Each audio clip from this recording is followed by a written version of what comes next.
Apa itu syukur? Sebentar.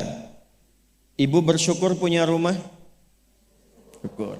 Ibu bersyukur punya kendaraan? Bersyukur punya keluarga? Ada suami, ada anak-anak, bersyukur? Baik. Yakin? Bersyukur diberikan pakaian? Yakin? Masa? Nah, sekarang apa itu syukur? Syukur itu pelan-pelan.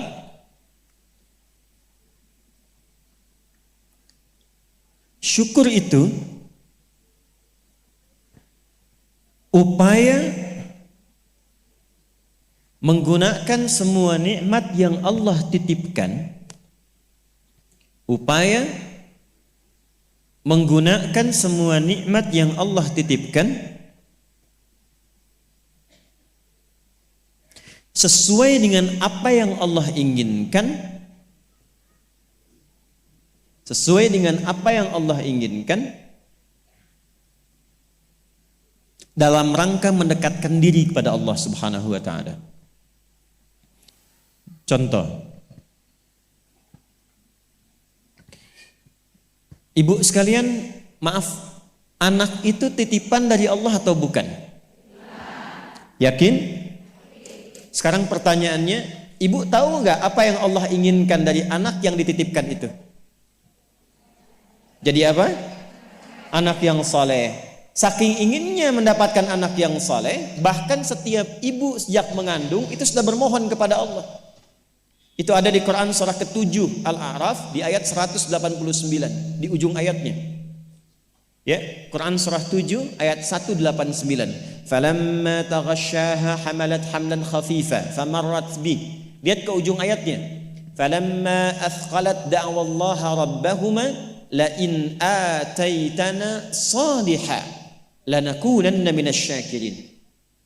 Suami istri itu kalau istrinya tengah mengandung, kemudian menjelang fase-fase kelahiran, sangat berharap dan berdoa mohon pada Allah, semoga anak yang terlahir ini menjadi anak yang soleh. Sepakat bu? Setiap ibu menginginkan anaknya menjadi anak yang soleh. Sepakat? Pertanyaannya, apakah betul kemudian setiap ibu yang sudah Allah titipkan anak dalam kehidupannya betul-betul mensyukuri nikmat titipan itu? Saya tanyakan pada ibu, anak ibu itu disekolahkan di mana? Kenal Allah atau tidak? Diajarkan sholat atau tidak? Diberikan pakaian yang menutup aurat atau tidak? Perhatikan definisi syukur tadi. Menggunakan semua nikmat, upaya menggunakan semua nikmat sesuai dengan apa yang Allah inginkan. Ibu punya anak perempuan, katanya ibu syukuri diberikan itu. Sampai ibu bikin akikah, sampai undang tetangga, sampai selamatan. Tapi setelah dia bahkan menjelang balik, ibu kasih pakaian yang membuka auratnya. Itu bukan syukur namanya. Disekolahkan di tempat yang bahkan dia tidak mengenal Allah. Dikejar sampai di sininya nih. Nggak salah. Dilesin matematika, nggak salah, bagus. Les fisika, bagus. Les kimia, bagus. Ikut bimbel, bagus. Masuk kampus top, bagus. Tapi nggak kenal Allah, di mana syukurnya? Satu, lihat pakaian yang selama ini Allah berikan kepada ibu sebagai titipan, dan itu akan dihisap. Buka lemari pakaiannya, coba cek ada nggak satu bagian pakaian yang belum pernah dipakai untuk ibadah. Coba lihat ketika beli tas mewah, sepatu baru, pakaian baru, sudah pernah dipakai ibadah belum? Jangan-jangan beli tas itu hanya untuk dipakai keundangan saja. Jadi ketika manusia mengundang, beli yang baru. Kenapa ketika Allah yang mengundang 5 kali dalam sehari, bahkan untuk memberikan solusi kehidupan, yang baru itu nggak pernah dipakai? Tuh, kenapa pada diam? Satu, merasa ya. Satu. Jadi di titik ini terkadang ada orang yang menuntut dari Allah kenyamanan hidup, ketenangan, kedamaian. Tapi ketika Allah memberikan apa yang diinginkan, tidak menggunakan nikmat itu yang membuat dia damai. Tidak menggunakan titipan itu yang membuat dia tenang dalam kehidupan. Karena itu saya ingin memulai dengan mengajak kita semua, ayo kita lihat lagi apa saja titipan Allah yang telah dititipkan dalam kehidupan ibu dan bapak yang ada di luar saat ini sampai dengan detik ini. Kalau ingin mendapatkan ketenangan di dunianya, ketenangan di alam kuburnya, sampai pulang ke akhirat nanti, maka pastikan berusahalah untuk menjadi golongan yang sedikit itu. Gunakan semua nikmat itu pada hal yang Allah inginkan. Jika itu sudah dilakukan, saya berikan rahasia. Ini antara kita saja. Coba ibu buka surat ketiga. Belakang kedengeran kan? Alhamdulillah. Belakang kedengeran? Tidak. Kok bisa jawab? Surah 3 ayat 35 sampai 37. Quran surah 3 ayat 35 sampai 37. Sudah? إذ قالت امرأة عمران رب إني نذرت لك ما في بطني محررا فتقبل مني إنك أنت السميع العليم. Perhatikan, ini kisah tentang Hannah. Saya hanya akan ambil kisah ibu saja dalam Quran. Hannah itu istrinya Imran alaihi wassalam. Nanti punya saudari namanya Eliasobat. Orang barat menyebutnya Elizabeth. Betul, Elizabeth itu bahasa sananya untuk Eliasobat itu saudarinya Hannah. Nanti nikahnya Elizabeth dengan Nabi Zakaria. Hannah nikahnya dengan Imran. Ketika Hannah mengandung, sepakat suami istri ini ingin mensyukuri nikmat kandungan itu dengan mengharapkan lahirnya anak yang soleh. Maka apa yang terjadi? Untuk mendapatkan soleh itu maka dibuat persiapan. Ini hukum umum, Bu. Ibu kalau misalnya ingin memasukkan anaknya ke sekolah tertentu, kan disiapkan dulu ya dari awal. Ya, sekolahnya di mana, yang dibutuhkan apa, sebelum masuk udah siap-siap. Biayanya berapa, perlengkapannya apa, disiapkan jauh sebelum masuk. Begitu kan ya? Maka Hannah dan suaminya sudah menyiapkan. Nanti kalau anak ini terlahir, disiapkan tempat khusus supaya dia betul-betul menjadi anak yang soleh. Namanya mihrab. Mihrab itu tempat yang dikhususkan untuk bisa fokus ibadah, bertakarub kepada Allah saja. Nanti harus ada yang merawat. Yang mengajar, yang merawat itu harus orang yang paling soleh dan pintar di zamannya. Yang ketiga, disupport banyak doa. Dua-duanya sudah kompak. Siapapun yang kalau anak ini lahir masih hidup, entah ayah atau ibunya, teruskan cita-cita yang sudah menjadi komitmen ini. Maka ketika kandungan itu terus membesar dan siap menjelang persalinan, Imran meninggal. Jadi Imran itu meninggal dan Maryam nanti lahir dalam keadaan yatim. Maka lahirlah Maryam. Apakah ketika Maryamnya lahir, ayahnya sudah tidak ada, ibunya berhenti dari cita-cita yang sebelumnya menjadi komitmen? Tidak. Diteruskan itu. Maka ketika terlahir itulah kemudian apa yang sudah disepakati, berikan nama sesuai dengan harapan, isi dengan doa, siapkan tempat yang ingin diarahkan sesuai dengan cita-cita. Maka ayat 36-nya, falamma wada'atha qalat rabbi inni wada'tuha untha wallahu a'lamu bima wada'at wa laysa dzakaru kal untha. Harapannya lahir anak, kalau perempuan dia anak yang salihah, menjaga diri, menjauhkan dari perbuatan yang tercela, mendekat diri kepada Allah. Maka semua makna ini diwakili oleh satu nama, namanya Maryam. Maryam itu perempuan terhormat yang dekat dengan Allah. Kemudian setelah itu apa?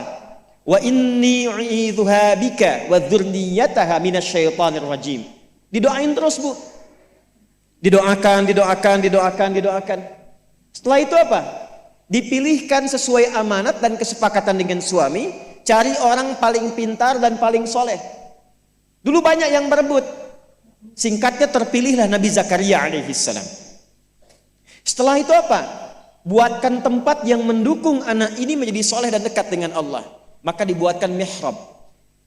Apa yang terjadi? Ketika mihrabnya sudah siap, yang mendidiknya sudah siap, doanya mengalir, namanya sesuai dengan harapan, maka orang tua itu tidak sulit lagi untuk merawatnya. Setelah itu Allah yang berkenan memperhatikan sampai tumbuh dewasanya. Perhatikan ayat 37-nya. Fataqabbalaha rabbuha biqabulin hasanin wa ambataha nabatan hasana wa kaffalaha Zakaria. Satu, Zakariyanya ada. Kullama dakhala 'alaiha Zakaria al-mihrab. Dua. Wajada 'indaha rizqa. Qala ya Maryam anna laki hadha? Qalat huwa min 'indillah. Innallaha yarzuqu man yasha bighairi hisab. Jadi doanya sudah, namanya sudah, yang mendidiknya sudah, tempatnya sudah. Kalau itu 4 terpenuhi, kata Allah, kamu hei Hannah, gak usah lelah lagi merawat anakmu itu. Biarkan aku dengan kehendakku yang memudahkan semua perawatan anakmu sampai tumbuh dewasa. Demi Allah Bu, setiap butuh apapun, orang tuanya tidak susah. Setiap akan diantar makanan, makanan sudah ada. Mau diantar pakaian, pakaian sudah ada. Dan semua pertumbuhannya langsung diperhatikan oleh Allah. Jadi ketika syukur itu diterapkan dalam kehidupan, maka seorang hamba akan beralih dari hamba biasa statusnya menjadi hamba yang istimewa di hadapan Allah Subhanahu wa taala. Ini yang ingin saya contohkan. Bersyukur itu bukan hanya sekedar mengungkapkan alhamdulillah atas nikmat yang diperoleh, tapi ada peluang untuk menambah nikmat-nikmat lanjutan. Ini ayat ini yang menginspirasi Al-Imam Asy-Syafi'i, Imam Ahmad bin Hanbal. Tidak banyak orang tahu Imam Syafi'i itu single parent Bu ibunya. Imam Ahmad bin Hanbal itu single parent. Jadi begitu dititipkan anak laki-laki Imam Ahmad, bapaknya meninggal, ibunya yang gendong sana sini. Musim dingin, dimasakin air. Kan belum ada water heater waktu itu. Dimasakin Bu, malam-malam, diwuduin pakai air hangat. Digendong oleh ibunya ke masjid, ke halakoh-halakoh para ulama, disimpan, selesai digendong, dibawa lagi. Apa yang terjadi? Ketika semua nikmat dititipkan anak itu disyukuri sesuai dengan apa yang Allah kehendaki, jadilah Imam Ahmad. Ibu kenal Imam Al-Bukhari? Ayo bilang kenal. Ini juga sama, single parent. Bahkan lebih dahsyat lagi, Imam Al-Bukhari itu saat lahir ayahnya meninggal, usia 2 tahun matanya buta. Dan dokter mengatakan pada masa itu ini buta permanen, gak akan sembuh. Apa yang menjadikan kemudian matanya sembuh sampai jadi orang paling hebat di zamannya dan melahirkan karya besar Sahih Al-Bukhari. Wa qalilun min ibadiyasy syakur. Ibunya. Jadi betul-betul mensyukuri nikmat diberikan seorang anak, dititipkan seorang anak. Jadi nggak pernah lihat Bu.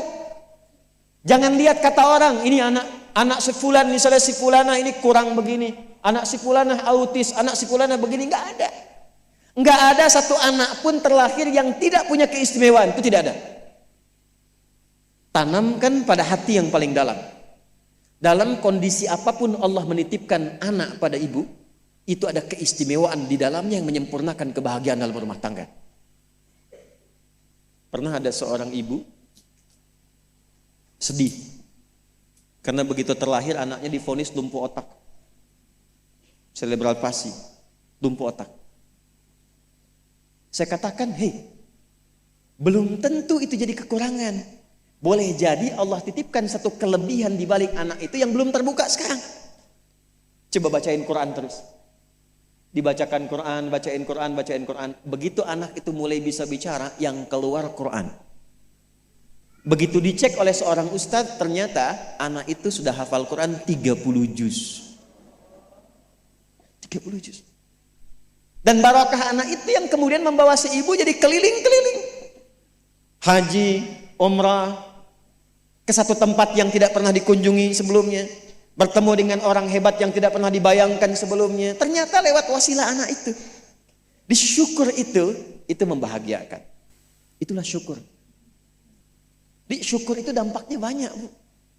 Dia nggak akan tertinggal, dunia dapat, akhirat juga diraih.